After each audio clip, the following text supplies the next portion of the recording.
Howdy, all you delicious people. I'm here today to review Moonfall 2022. I don't know if there's another Moonfall out there, but just thought I would say it. So, we have a space movie that's not exactly a space film. We really have it be much more of a number of things.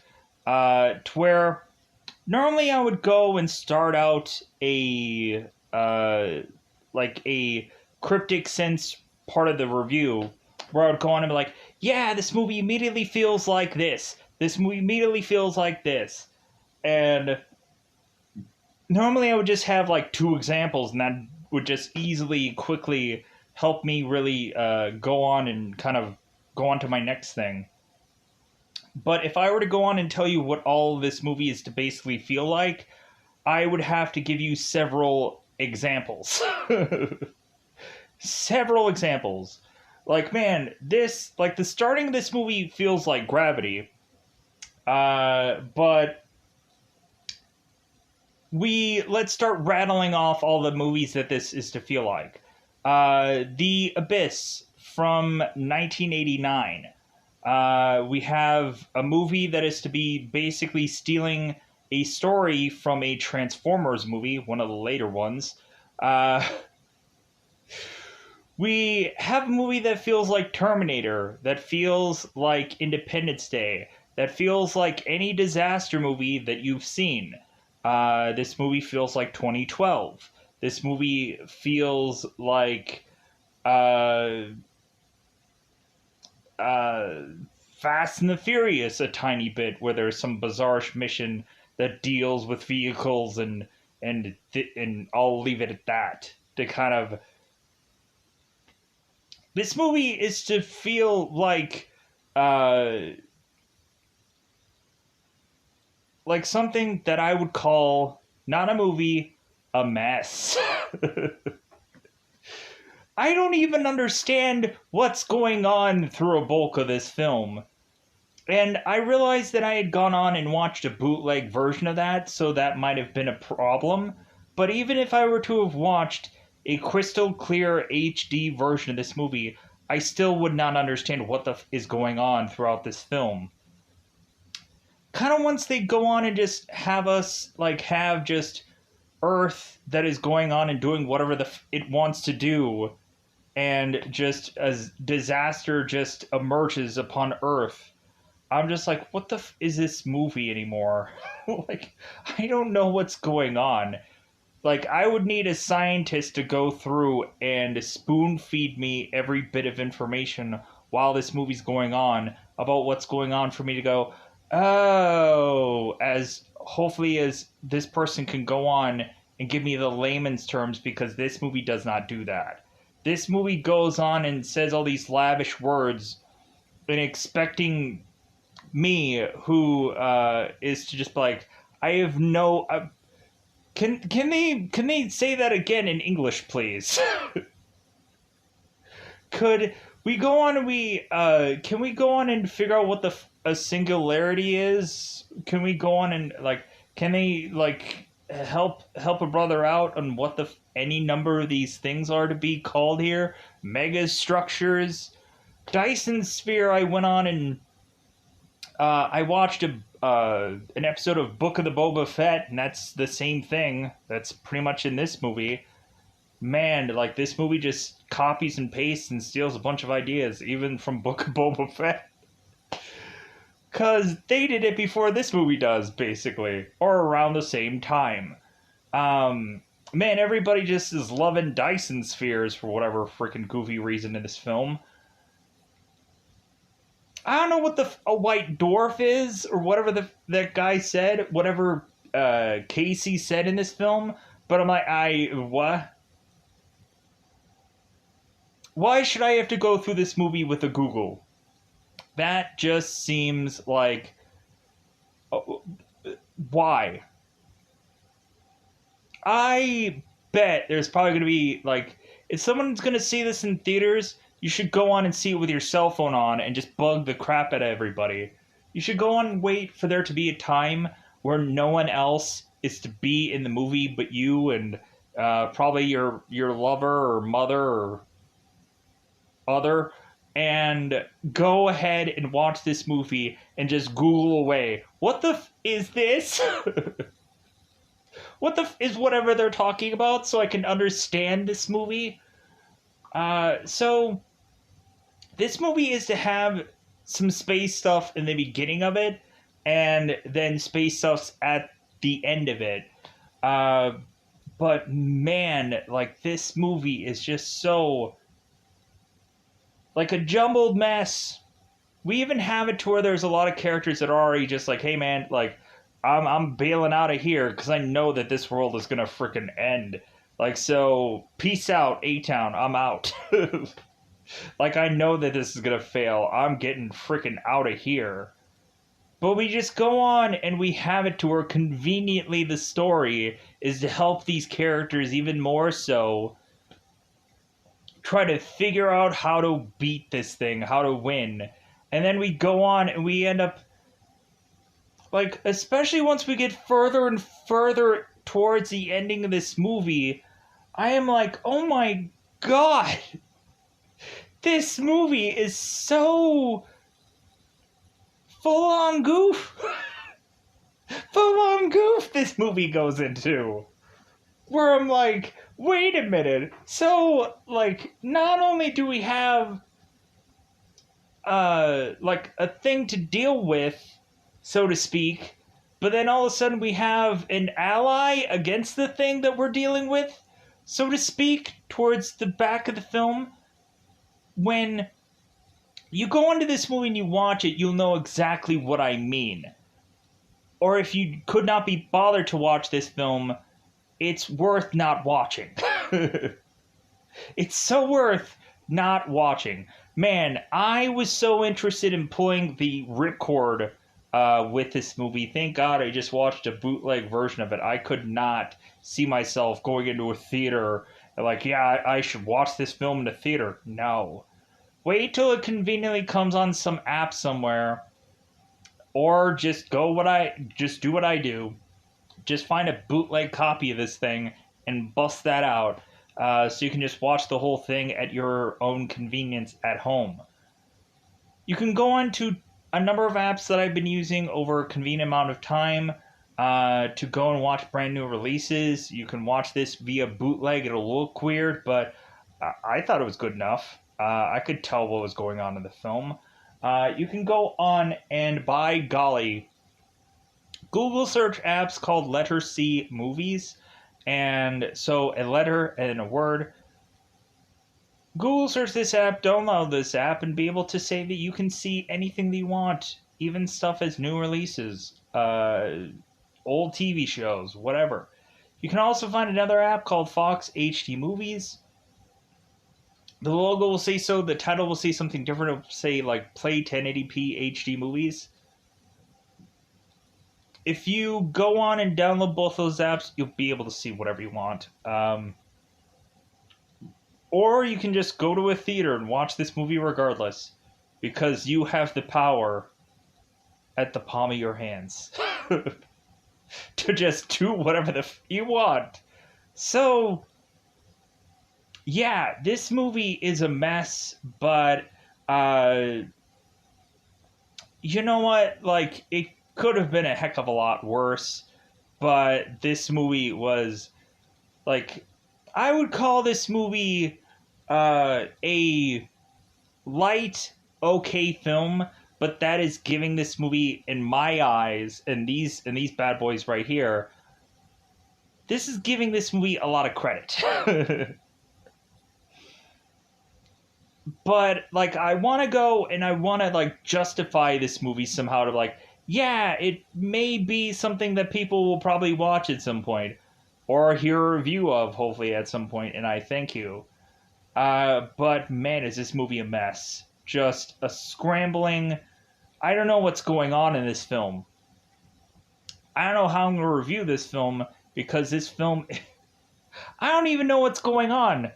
I don't know how to, like... I can explain this stuff, but it just seems so goofy and so weird. When they go on and they start talking about how all of a sudden, like, some parts of the earth is losing oxygen, or is losing gravity and all kinds of gobbledygook. I'm like, what the is even going on with this story? Man, does this story just conveniently help out its characters when it's convenient for this movie? And when I get to that part of the film, and I'm just like, this movie just needed to do a lot of things. This movie desperately just needed to blow some frickin' money. That's all that Moonfall really is. A movie that is just blowing money like its life depends on it. How much more money can we blow? Right out our tuchus. Let's go on and do it. So yeah, that's my grade of this movie. It's a movie that is to decide that it desperately just needs to blow money. A story that I could really care less about. And we have Brian Harper's character that is to go on and eventually figure all this out and be the guy with all the answers. And I'm just like, what the is going on in this movie? We have words being tossed around like megastructure, singularity, all these goofy terms and whatever. I'm like, huh? Like, I'm dumb. I'll admit that. I'm stupid. But I kind of can know, like, which movie would best be suited for a guy like me, and this obviously was not it. What the is a white dwarf? Just Google your way through this film. Just Google your way. But I think it's now time for me to say, let's go to that double 5 time territory.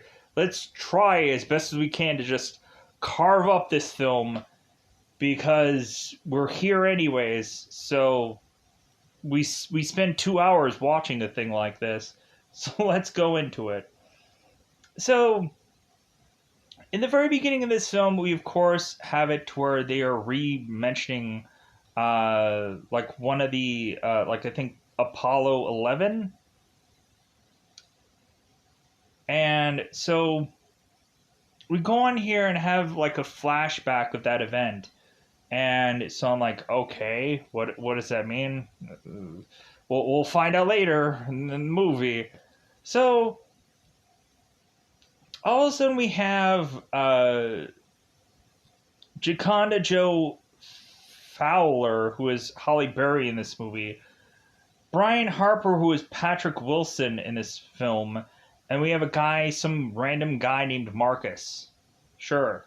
So we have these 3 astronauts, and so we have in the background the one song, Africa. I bless the rains down in Africa. For a lot of you who do not know, there's this band called Ninja Sex Party, and they had gone on and done the cover of that song. So I'm assuming that that band is probably going to be so happy that they went on and did the cover of that song, because this movie will probably bring some eyeballs to that song. So we go on and we have these people arguing about the lyrics of this song. And so Brian is saying that, and this is just clearly how exciting this movie is. We have Brian and Joe kind of like questioning the music, going on and saying that Brian is to think that the song is to be I Miss the Rains Down in Africa. And Joe's like, no, it's I Bless the Rains Down in Africa. She knows that because she, of course, was to go on and sing karaoke via her wedding. And Brian's like, well, yeah, I know, because I was busting out some sweet moves on the dance floor. And so all of a sudden we have Brian, who I think is a really good singer, but not in this film. He sings like really good in one of the Conjuring films. where he's singing Elvis for whatever goofy reason, because like really that whole thing, like Conjuring movies don't really have much to do. So if some guy is going to sing a whole entire song or something, because they have nothing better to do in that film, then by golly, give him that. So Brian is, of course, singing this song and kind of singing it the way that only he can. Um, no offense to Patrick, of course, like, this thing is to be meant to be singing off key, anyways, as a joke. So, but let's push on. Like, we have an opening of this movie that is to feel very TV like. It's freaking weird. Like, as if this movie was, like, to be made for a TV somehow.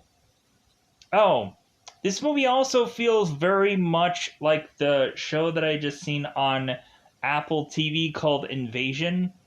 So if this movie is to be interesting to you, you'll probably find Invasion to also be a really interesting show.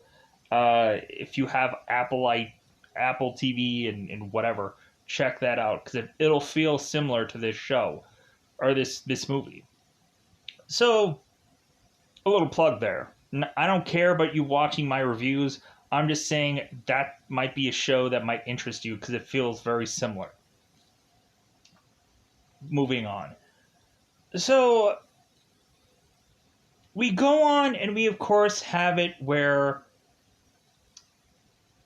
Brian is to notice this weird worm-like thing that is kind of metal, that looks like this, that basically looks like a hand, going on and attacking this ship. And so now Marcus is basically off in space somewhere. He's basically lost the heavens. Brian all of a sudden is going on and being shoved back into the ship, where he's scrambling and trying to get the ship from spinning, as basically he's going on and going through this one door to get back into the ship to stop this ship from spinning over and over and over again. So Brian is to go and trying to control the spinning of the ship, and we find out that Joe, of course, is to be knocked out cold. We, of course, have Brian, who's kind of checking her pulse to make sure she's still alive. And, of course, she is alive, because otherwise Halle Berry would have to be in a like a weird kind of flashbacky movie if she's dead in this movie. That'd be weird. The ghost of Halle Berry is haunting this movie. And you know what? Like, with the way of which this story is to play out, like, I would believe if there was a ghost in this film at some point. Because we have a ghost towards the end of this film. So we go on and we have supposedly 8 months from that whole event transpiring, where Brian is convincing NASA of what he had seen. And we're going on and having NASA, who is trying to ask Joe here, who's Halle Berry's character. It's like, well, do you think that that's possible, that it's some kind of solar flare, or it's something other than some entity or some kind of unexplained thing from what Brian is saying? And Joe's like, I don't know. Like, I was knocked out. Like, I couldn't see whatever Brian was talking about, and Marcus is sadly dead. And so, yeah, I don't know what to tell you. So we go on, we have Brian, who is to be living in this apartment, and he is to, of course, be 3 months behind on his rent, so much so that he's going to get evicted from his place. Brian, I guess, is to not be on the best of terms with NASA anymore, to the point of him going on doing certain speeches and and desperately trying to make a buck somehow by kind of squeaking out some kind of uh, like anything that he can get off of his past uh, NASA like things. He's going to go on and try to do that. So we have a guy who is called Casey Houseman, who is actually John Bradley, who a lot of people probably know from Game of Thrones. So we have Casey, who is to go on and try to get a certain thing of information. And so we go on, we have Casey, who's trying to go through all of these approaches and going through all of this like shenanigans to go on and try to see if he's actually correct in his calculations. And so all of a sudden we have Casey who's going on and getting this information sent to him via his phone. And so Casey's like, oh my god, like my assumption is correct. As Casey's going on to this fast food joint called, like, I think the Angel or Angel something. And Casey's going on, and at first he's trying to do his fast food job at this window, but then he goes on and he realizes, like, well, like, I just got this information telling me that my assumptions were correct. So Casey is to find out, as well as Joe is to find out from a number of people, that I guess the moon is off its orbit. And so I'm like, okay, so how is the world going to end now? Like, I don't know how many times they've done a number of things with the moon. Look at Transformers Dark Side of the Moon, that basically this movie rips and tears from. Look at, of course, really the Time Machine, where, of course, they were to try to mine into the moon, and the moon was to destroy itself. I think that was the exact same thing for Oblivion, to where they had to go and, like, do it. It's a whole to do with the moon. Like, they just love to just want to figure out how they can just annihilate and destroy and whatever the moon. So we have it to where Casey is the only living expert on this thing called megastructure.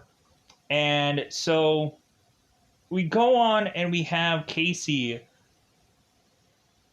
who is wanting to try and desperately get in touch with NASA, but NASA won't forward his calls to anybody really important. So Casey is now trying to scramble to find anybody who's attached to NASA that's locally around, so Casey can try and get this information. So Casey is to find out that Brian Harper is to do this speech somewhere, and so Casey's like, aha, like, I'm going to go and meet up with this guy and give him this information. So Casey goes and arrives at this speech that Brian is doing to, I guess, a number of kids. And so Casey commandeers this whole meeting. It is to go on and have him talk about his megastructure and all of this jazz and all this stuff.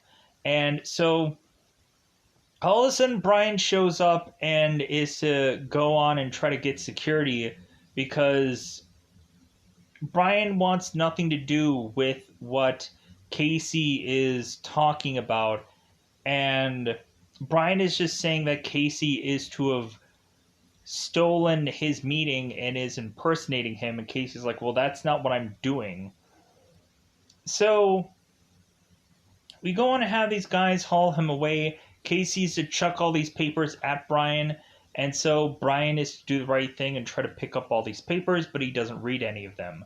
He just goes on and chucks them in some garbage somewhere.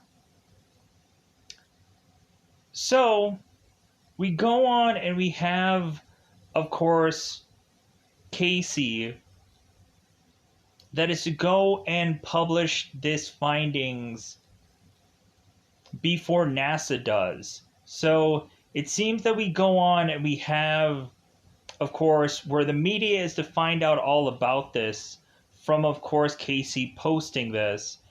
And so we go on and we have Joe who's like, well, I guess it's leaked already because someone is to figure it out.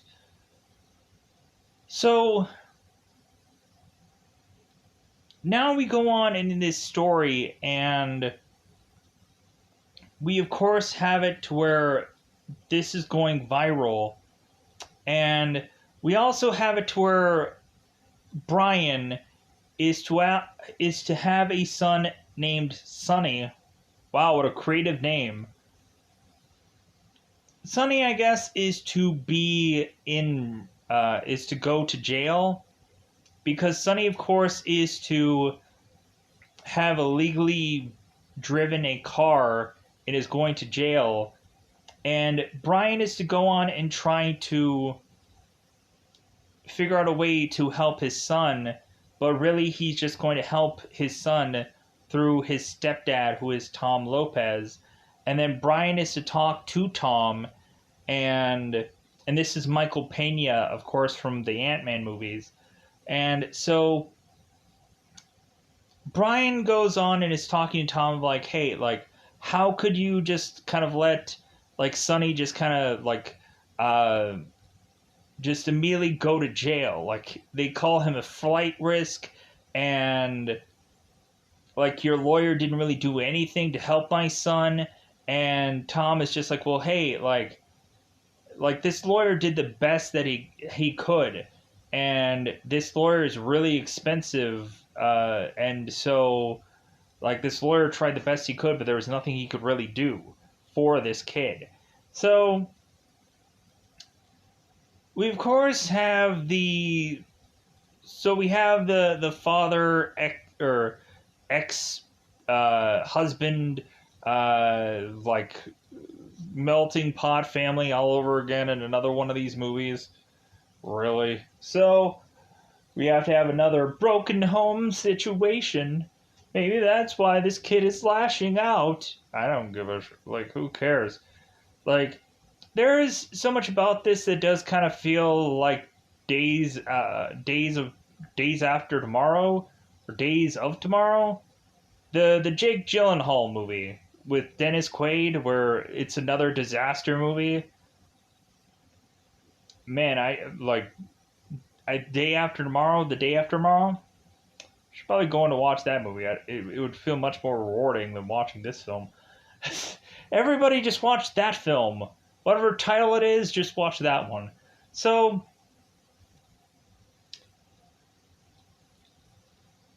we go on and we have it once Joe is to realize what's really going on. And so we of course have her superior that is going on and quitting and just like, you know what, I'm out of here. Goodbye. Joe, you're gonna be like, you want my job? Here you go. You're gonna go on and do this job. I'm out of here because it looks like this world is gonna turn to so I don't want this responsibility, so here you go. It's all you. So, because we go on and we have really them finding out that the moon is going to go on and try to destroy the Earth. That basically within 3 weeks of Earth's time, the moon is going to go on and slowly but surely just start to smash into the Earth, because really the moon is kind of getting off its orbit and just kind of moving and going wherever it wants to. And so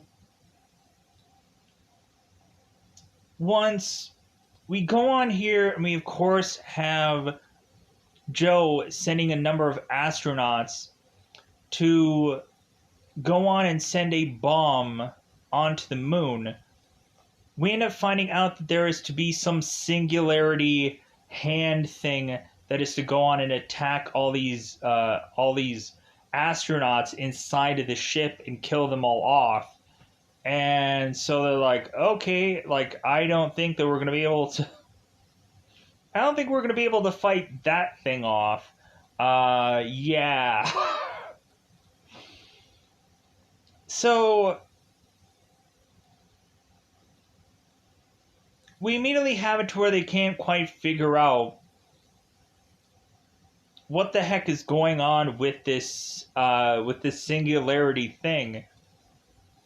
But we go on and we find out that actually this thing is to be attracted to technology. So,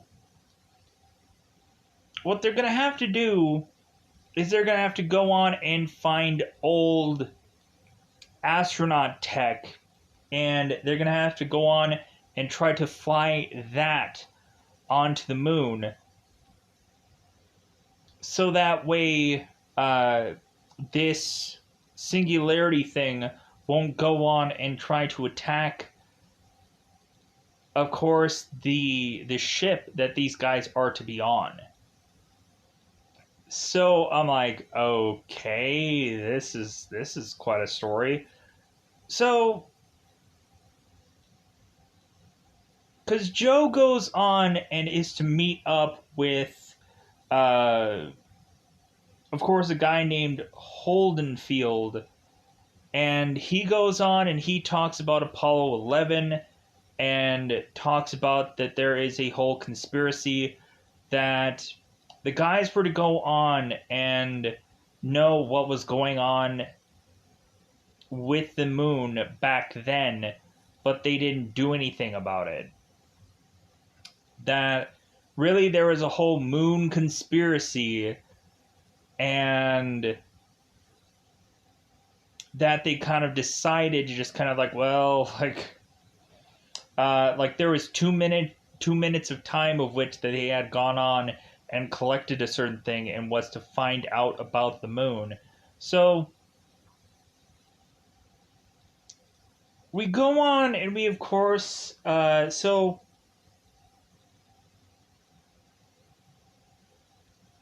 Joe is to find out that they need old technology to go on and fight against this thing.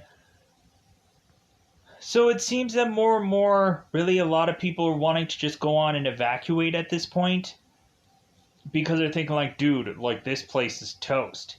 We have it to where the military's immediately, as per every single frickin' movie you could ever imagine, when a threat is to come their way, they're like, hey man, let's nuke it. Let's nuke this thing. And so they're like, dude, that's not even going to work. Like, think of all the nuclear fallout that's going to happen with that. Like, come on. Like, no. So, because they're thinking that they're going to have to go and nuke this thing when, like, this thing is as close as it can be to get nuked. So, we go on and we have Brian, who is scrambling to go and find where KC is.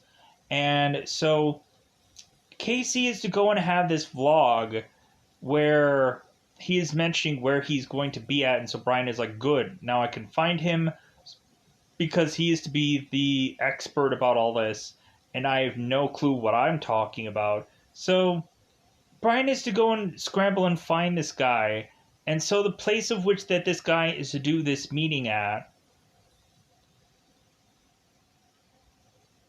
we all of a sudden go on and find out that Casey is trying to get all of these experts that are to know quite a bit about this stuff, and he's having them like figure out how to solve this whole problem. And we go on here and we of course have it where the guys just don't really have an answer. A lot of the guys are to have theories, but there's no real answer that he can go and give Casey here.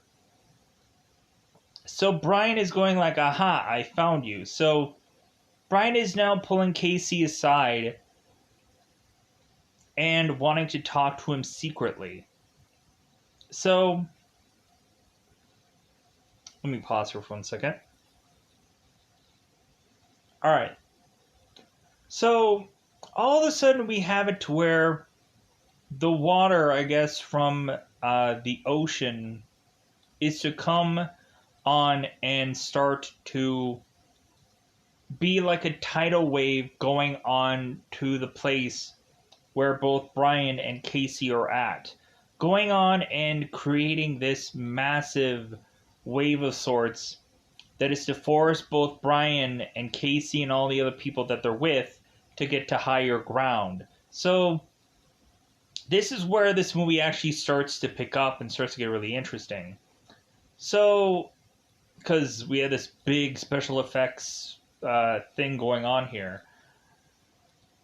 So, Brian and Casey are scrambling as, like, Casey's kind of at this door, and Brian is telling Casey, hey, like, get freaking going, get moving. So, Casey is just kind of, like, stalled in his tracks to where Brian is grabbing him and getting him to safety, and they're kind of at this flight of stairs here, and they're just kind of like exhausted. So we go on and we have Joe who's calling Brian because it seems like there is not much of them to have like a team ready for this new mission that they're going to go on, to have to go and find this old tech. And so it seems that most of the other rockets, or most of the old rockets, are mostly at museums and stuff like that. And because Joe is talking to her son and realizing that there can still be rockets that could be technically used here. So we go and we have Joe reaching out to Brian, and Brian's like, dude, I don't want to work with you. Like, no. Especially from all of what happened where we have Joe that's not on Brian's side. And that it kind of feels that really they're still arguing from that thing from X amount of months ago. So Casey is just going on and like, hey, like, we need to figure out how to save the world. Like, your petty grievances, like, mean nothing. So we have Brian who's going on telling Joe, it's like, well, I'll go on and I'll do this for only one condition and one condition only, which is basically his son's freedom from prison.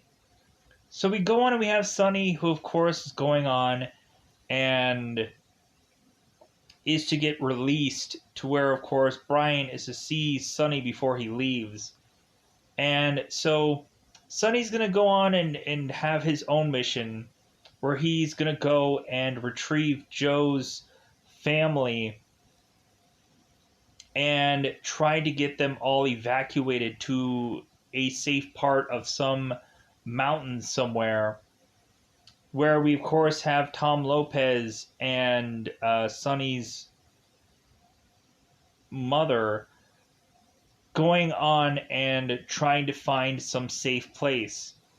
We eventually go on and have these people, Sonny and all these people, start to have problems with oxygen or gravity at some points when things start to really like pop off in this film.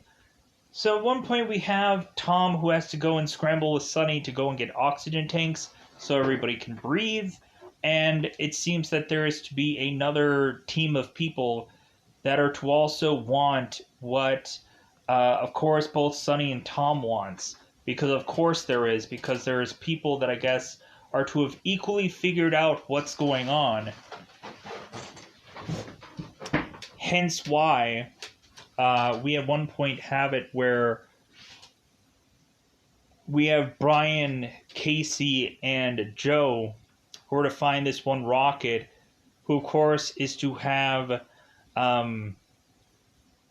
a thing spray painted on it, and they're like, oh, so someone must already knew that we're going to go and grab this one rocket. And so we have Joe going on and asking somebody eventually, once they start to get this rocket going, like, hey, like, is anybody ever going to paint over that? And Brian's just like, well, like, I think I'm starting to get used to it. Because, of course, we have it to where, like, Casey at first is to seem that he's not going on this mission, but we start to get this mission going, and it doesn't seem like it's going to be able to really work the way that it should. And so we go on, and we have, of course, them not being able to have all the rockets that they need to take off.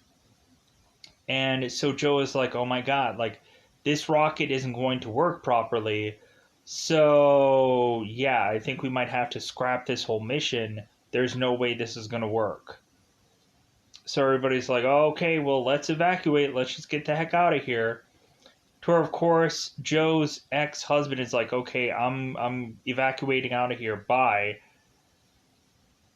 When we find out later on that Joe's ex-husband is going on and having to put in these keys to shoot off the nuke, we have this guy going out of his way to go on and not turn this key because he believes in Joe. And he feels that Joe will be able to figure out how to save them. And I would just be like, dude, if I was the government, I would go and grab this guy, throw him in some equivalent of brig, and just launch this thing anyways. Because if they killed this guy, no one would care. No one would shed a tear. Sadly enough. But this guy's whipping out a gun and telling these guys that he's like, no, I believe in Joe. I believe she's gonna beat this. So,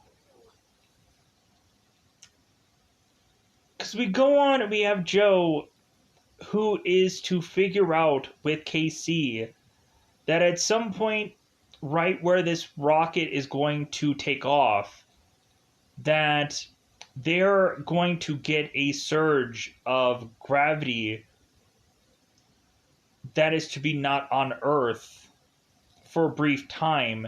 And so within the next 20 some odd minutes, we're going to have these astronauts now have to quickly shoot this rocket off so they can go into space, so they can go on and make it to the moon, so they can go on and do their mission. And so now, since a lot of these people have evacuated and Joe and Brian and Casey are the only ones left, they're like, well, Casey, you're going to have to go with us because you're going to have to come up with some answers that we can't, and you're going to know things that we won't. So, because we didn't have time to plan for this thing here.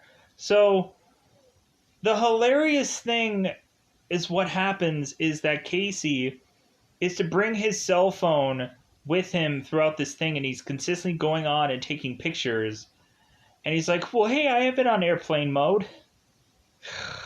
So we go on and we have Casey who is taking all these pictures. And, like, you know what? If I was in that circumstance, even though the world's ending, I would probably take a lot of pictures too. We also have at one point where Casey, before he was to leave Earth, was to go on and have a cat named Fuzz Aldrin, and was to talk to his mother, who I guess is to not have a good or well enough memory, because maybe she has like dementia or Alzheimer's or something, and she doesn't remember who anybody really is. So that was kind of sad. So we go on, and we of course have them luckily going and lifting off this rocket because they planned this perfectly in synced time. And so now we have at one point where they're kind of talking to Casey to like ask him like what could they do to make sure that this works, and he's very unsure.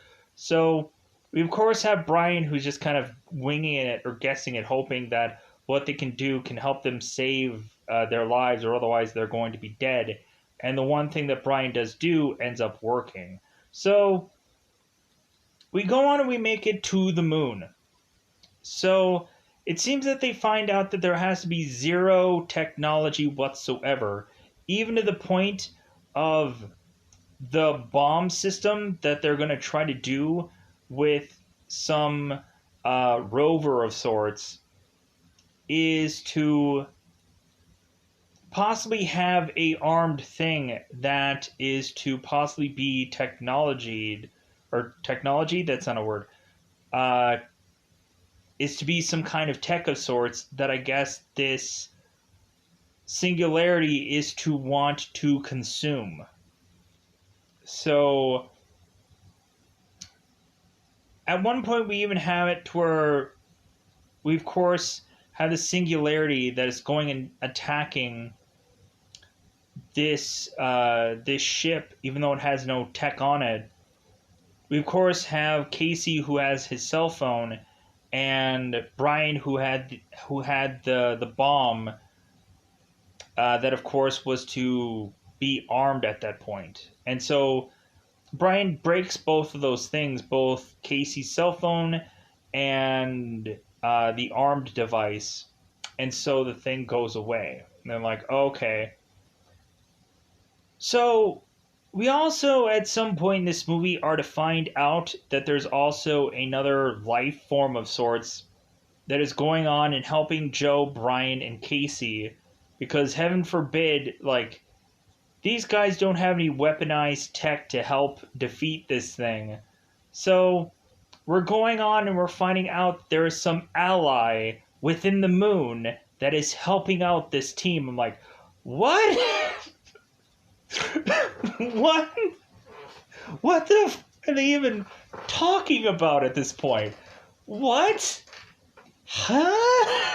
Just at this point, I'm just like, what is this movie even? What are we even in this movie? So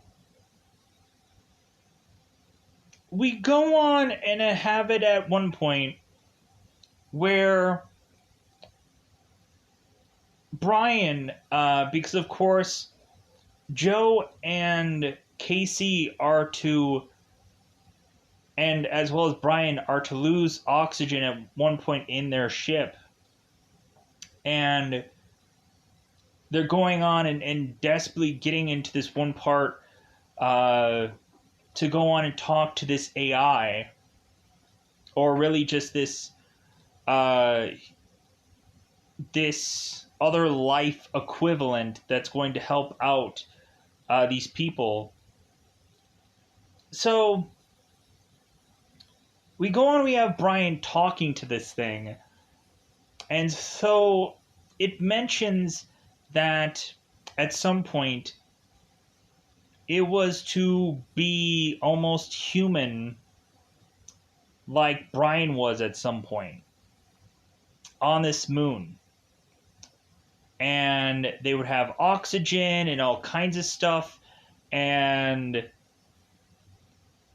because it seems like this place was to have all these weird, miraculous things, like the like the like the beginning of time kind of things, like the stuff that was to form the earth, kind of weird, goofy stuff here. So that I guess was inside the moon all along. So we go on and have Brian talk to this thing that is to be this this kind of this ghost like thing, because it's not to be a real thing. I guess it's to give the illusion of it being a thing, which is to appear as a younger version of Sonny to talk to Brian, because this thing, I guess, is to go on and not have its own presence. It's to just go on and be like something of any number of person that it's talking to. So when we go on, we have KC talking to this thing later. this thing appears as his cat and his mother, going on and telling him what they're going to do for the future. So we go on and we, of course, have it where Casey is to find out that these life forms were to have created this AI, and so this AI was to be self-aware and had gone on and attacked these life forms and tried to kill them all off. So that's where the kind of the Terminator thing kind of comes in, where I'm like, okay, this is basically Terminator at this point. So we go on and we now have these life forms that are wanting to help Brian and his people try and kill this thing. So we go on and we have Brian, who's kind of being the bait for this thing, as the other life forms are going on and using their weapons to try and shoot this thing down. And I'm just like, okay, like, whatever with this film.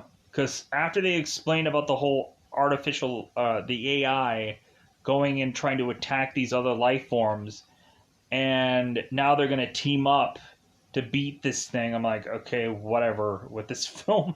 Let's just call it a day after this one.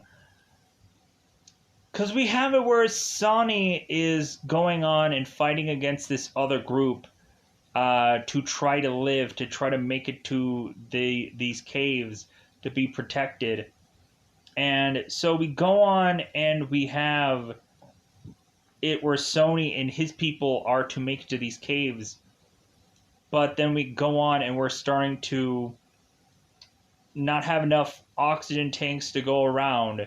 So it seems at one point we're going to have people who are of course struggling to breathe, and Tom Lopez just so happens to be that guy because he's handing his oxygen tank off to this little girl and saying like, hey girl, like, you go on and you left, right, you go on and you make it and I'll be right behind you. But all of a sudden we just start seeing him suffocate and him die, so that way he can save this girl. And I'm like, Michael Pena, you were in this movie. Like, I don't really care. Like, it's sad that that guy was to die, but when really looking at it, like, nothing matters in this movie. I'm not to just like, aw, I don't care. Like, that's the horrible thing about this film. So we go on and we have all the Sony and all those guys, or Sonny and all those guys go into this go of course into this cave, after we of course have Sonny that is trying to get from out under a tree, and of course having God, what is this girl's name? It's evidently not important enough, so that's great. It's not even in IMDb, or I can't really find it right away, so it's going to take me forever to go on and figure out who this is, so I'm not going to bother. Let's just say Joe's daughter. That's easy. Problem solved. So Joe is, of course, saving Sonny, and they use the fact that Earth is losing gravity to try and get back into the cave, and so they do. And then the cave encloses on itself, and so they make it out of there. I guess trying to save Tom, but that really was a waste, as well as a good chunk of this film. So was just like, what was all this nonsense? So we go on and we have Brian, who's to figure out and understand what's going on. And so he's to man this ship and try to figure out how like these other life forms can go and help beat this this AI. So what happens is that Brian is to mention that these guys are going to have to be forcibly to go on and have to do a sacrifice play. Somebody's going to have to go and be the person who is to arm this bomb while the singularity thing is going and attacking them through this Mars or through this rover thing. So we of course have Brian saying it's like, well, that's going to be me. I'm going to be the person that's going to go and sacrifice myself. And we go on and we have Casey, who is to go on and tell these guys a number of stories about him being an astronaut once, and that he like shouldn't even be qualified to do this kind of mission. And like this is kind of like Stowaway, where you have like one guy who's just kind of like stuck in the ship, and like we find out that this guy is just to be some common guy who's gonna have to figure out how they can like how he can help this group.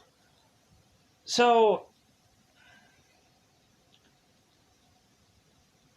Casey is to go on and mention that when he was 10, he was an astronaut once, and that people said that he would never be an astronaut because of his weight, and so on and so forth. And he's like, hey, you showed them, right?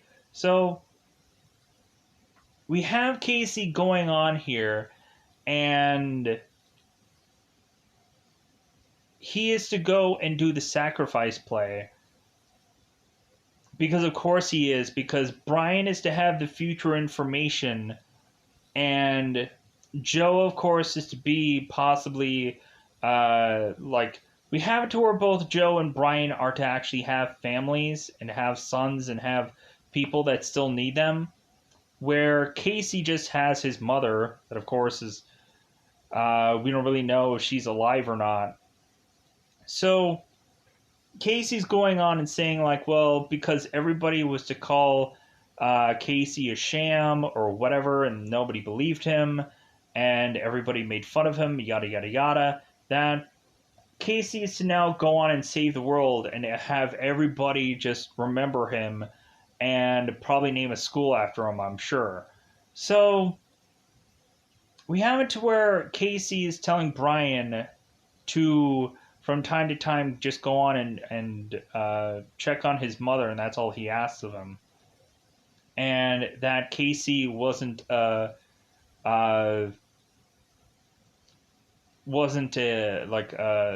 liar after all. So Casey goes and sacrifices himself, arms this bomb, it goes off, and so Brian and Joe are just scrambling out of there, and we go on and we find these two characters somewhere in New York. And so we go on and have them get out of the ship, and it seems to have heavily snowed within New York. And all of a sudden this building, I think it's a Capitol building. If I'm wrong, then I'm sorry. Maybe it's the Empire State? I don't know, buildings. So we go on here and we have these two characters that are in New York for whatever goofy reason. And they're like, hey, well, we did it, high five. Psh, like we saved the world.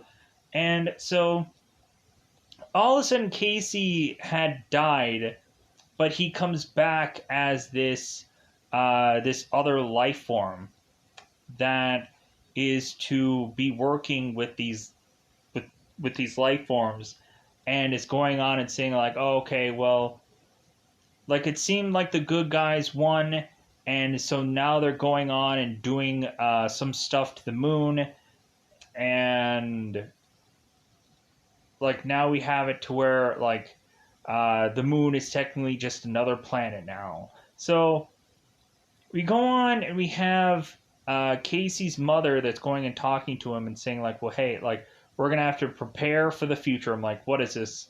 Like Independence Day 2, where there's gonna be another threat coming? Whatever. So really, that's how this movie just finishes off. And I think with that said, I think I'm probably just gonna finish off here.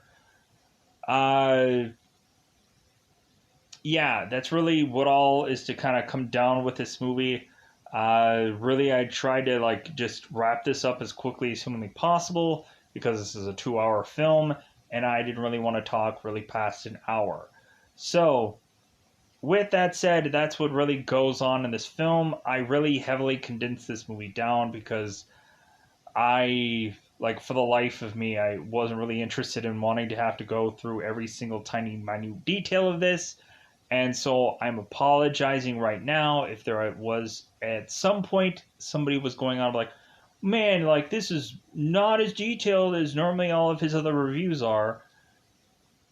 Well, one, there's a lot of garbity gook that I don't understand, and plus also like I don't want to have to go and explain every little bit of all this stuff. I would rather just say like, hey, go on and watch this movie and have them try to explain to you what any number of this stuff is for you to just be like, huh? Or just be like, oh yeah, I know what all this stuff is. I am a so and so person that is to be well knowledgeable.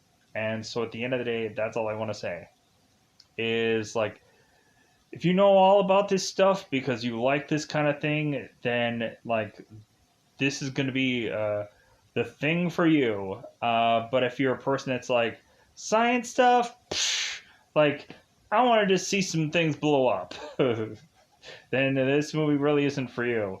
Or this movie is just so goofy that I'm like man, these disaster movies just get more and more complex and more just technical and more just like, who cares at this point?